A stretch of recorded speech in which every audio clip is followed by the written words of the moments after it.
Oke, halo semuanya dan selamat datang kembali di Tanya Seputar Hukum.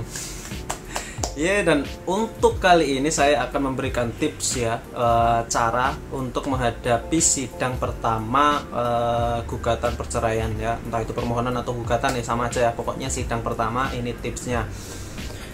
Jadi untuk sidang pertama itu pasti agendanya yaitu mediasi, dan untuk sidang kedua itu juga belum tentu masuk ke tahap pembuktian ya. Maksud pembuktian itu pemberian jawaban, itu belum tentu, karena untuk sidang pertama itu biasanya ketika mediasi gagal di sidang pertama itu bisa dilanjutkan di sidang kedua. Agenda sidang kedua itu bisa melanjutkan mediasi karena di sidang pertama tidak ada hasilnya. Oke.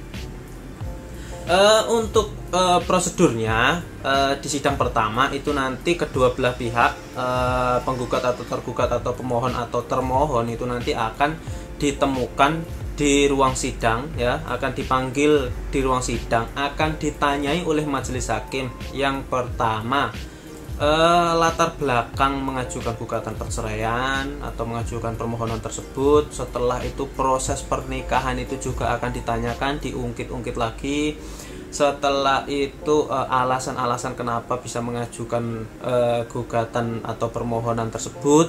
Dan yang terakhir, biasanya yang terakhir itu pertanyaannya apakah udah yakin, apakah sudah dipikir matang-matang, apakah sudah dipertimbangkan dengan baik, misalnya sudah ada anak, udah ada harta gono gini, atau udah ada usaha yang berjalan, itu pasti juga akan sedikit dibahas mengenai hal tersebut.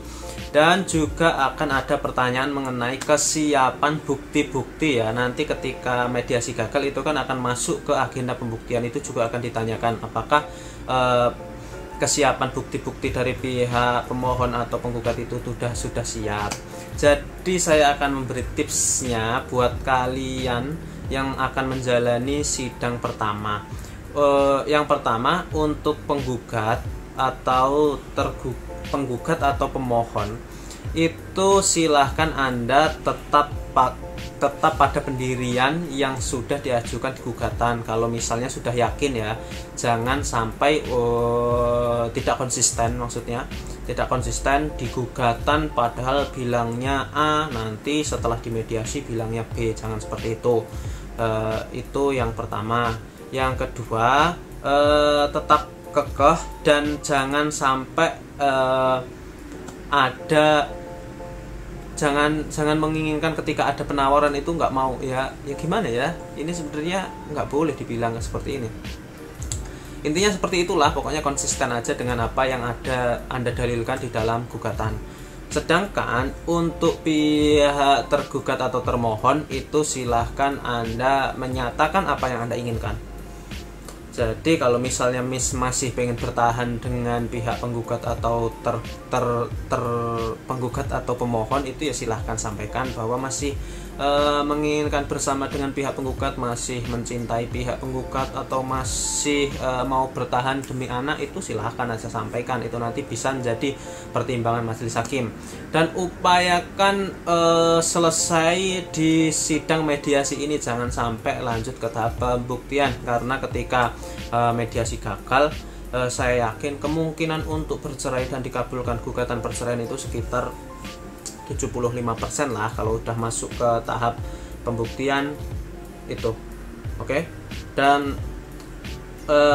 ini tipsnya lagi, semisal di persidangan, di dalam ruang sidang itu ketika di mediasi Anda tidak ketemu titik temunya, nggak apa-apa, minta ke majelis hakim untuk dimediasi ulang di minggu depan, atau misalnya dimediasi di ruang mediasi ketika masih membutuhkan waktu yang lebih. Nanti akan dimediasi satu-satu, akan dipanggil masuk satu-satu ya. Jadi pihak penggugat dulu, setelah itu pihak tergugat juga akan dipanggil masuk satu-satu, menjelaskan versinya masing-masing ya. Jadi permasalahannya apa yang kurang, siapa tahu bisa disatukan dan ada solusi sehingga gugatan atau permohonan bisa dicabut oleh penggugat atau pemohon. Seperti itu. Jadi itu tadi tips dari saya ketika menghadapi sidang pertama mediasi. Oke. Dan semoga bermanfaat seperti biasa. Terima kasih. Dah.